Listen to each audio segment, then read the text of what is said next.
Here I have a popsicle stick that I've pinned to my notebook.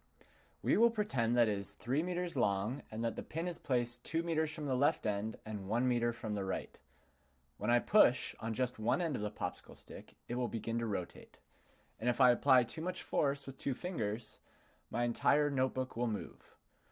So here we have set up a problem that requires us to confirm translational, rotational, and static equilibrium. Confirming means that we have all the values and that there are no missing ones. Let's get started on this problem.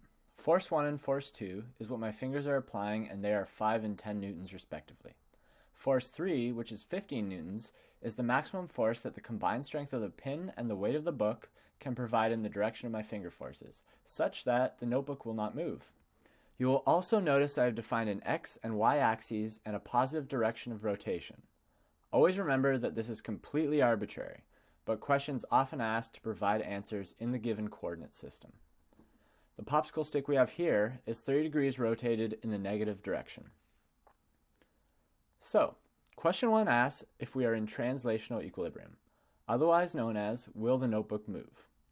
Let's first note that all the forces go in one direction, so we can say that the 30-degree offset is completely irrelevant. And we can even define a new axes, such as x prime and y prime, that go in the same direction as the forces in this question. Once we do this, it's as simple as adding up the forces in the x prime and y prime direction.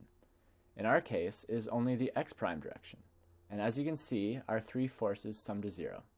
Therefore, since the sum of forces is 0, the notebook will not move and we are in translational equilibrium.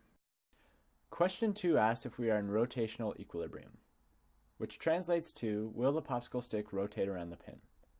Let's first note that the pin is the natural point of rotation, much like the center of mass is on a free body situation. But actually, we can do the same process for any point along the length of the popsicle stick and get the same result. Let's also note that there is only one plane of rotation. We are not interested in if the popsicle stick will rotate through the notebook somehow. So let's take our known torque equation, where either the moment arm or the force needs to be perpendicular. Luckily, we know that the forces are already perpendicular from looking at our free body diagram. So the torque that results from force 1 is 10 newton meters in the negative direction, and the torque from force 2 is 10 newton meters in the positive direction.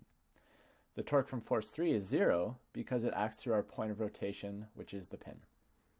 Summing these torques, we get 0, and therefore our popsicle stick is in rotational equilibrium. Lastly, question 3 asks if we are in static equilibrium, which requires that the object be in both translational and rotational equilibrium, which it is. Check, check. And that's it.